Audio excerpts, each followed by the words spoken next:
Hello. Today I have started trying to make my first lotion. I have a friend of mine that says she has a lot of dry, cracked skin, and kind of something I've kind of wanted to mess with. So, excuse me, I've got stuff strode everywhere in here. But basically, what I've started on now is I've decided I'm going to handle this step by step.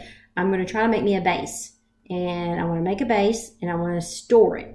Then when I've got my base, it's like, okay, well, you know what? I really need an oil for this, and cream for this, and I really need a cream for that. So I'm going to pull that out, and I'm going to make it. There's reasons to doing that. One is like she wants one for cracked skin, and so we'll just make a generic one, not a generic, but one that'll work for that. But also peppermint is a really good one that you can make for your feet.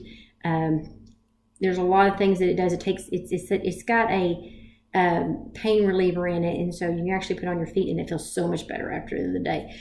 So I mean, there's different things you can do, plus night creams you can make and blah blah blah. So I'm going to try, and so far it's looking so good.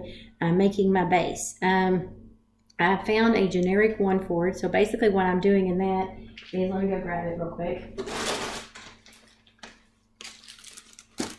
I'm just using cocoa butter and beeswax. I was going to just stick with these, but me being the organic person that I am, and unfiltered is always the best, went and bought unfiltered just chunks of beeswax. So got that in there as well. And then I added organic coconut oil in there. Also added evening primrose. A lot of people, well, the oils and for Young Living don't use it, but you know, if you come from a family of people that have always used vitamins and everything like that, evening primrose is a really good skin. It's got all kinds of cool things in it, and I'm fixing to add vitamin E as well, and that's going to be my base. And hopefully everything turns out right. I can put the link of where I found this. So after that's done, okay, now back to making a specific one for the cracked skin. Got to look and started looking at all these different types of oils, and I've got most of them, just the single oils.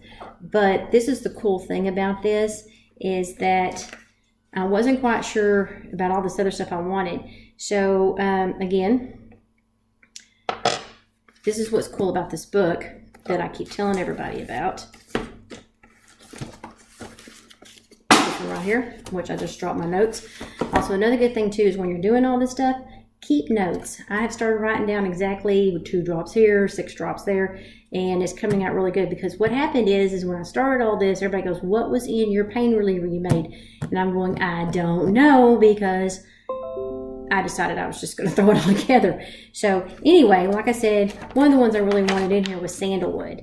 And with sandalwood, I don't really have that as a single oil, but this book, being as awesome as it is, and I know I keep talking about how awesome it is, it has a reference guide in here. So I can literally look up in here sandalwood, and sandalwood will tell you every oil blend that Young Living has. Of course, if you get the newer version, it probably is a little bit better, but mine's the old one, but it basically gives me information on it, whichever one it's in. So cool part about this is, like I said, if you can't have the inventory, that's fine. Blends can take and cover where you can't afford to have that much inventory. Come to find out, 90% of everything I want to put in this blend is in Harmony. Cool. So I'm going to use Harmony, and that's going to save me a lot of trouble trying to keep up with these singles, you know. So if I run out of something, like I've run out of helichrysum, that's going to cost me $100.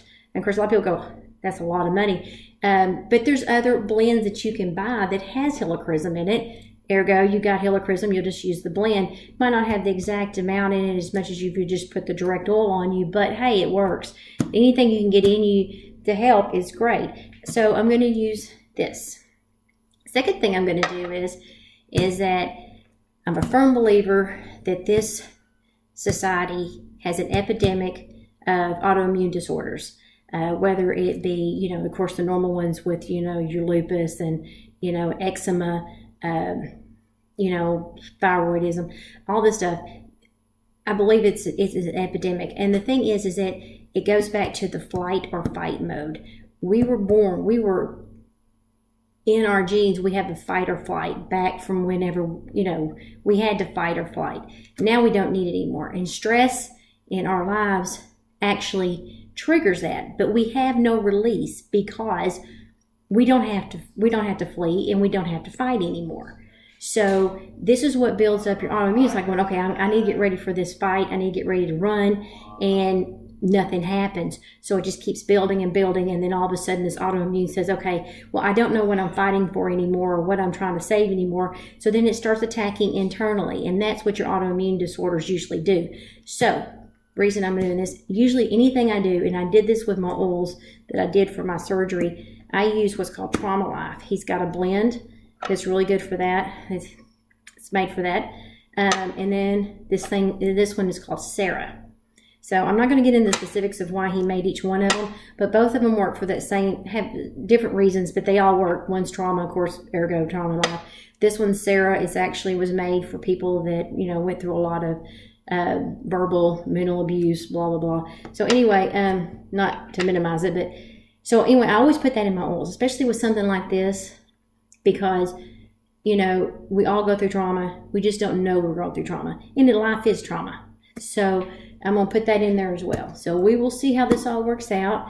Once I get ready to mix it all, I will make another video. But again, this is how I get started, and this is how I make stuff. And we'll just keep on going and learning together.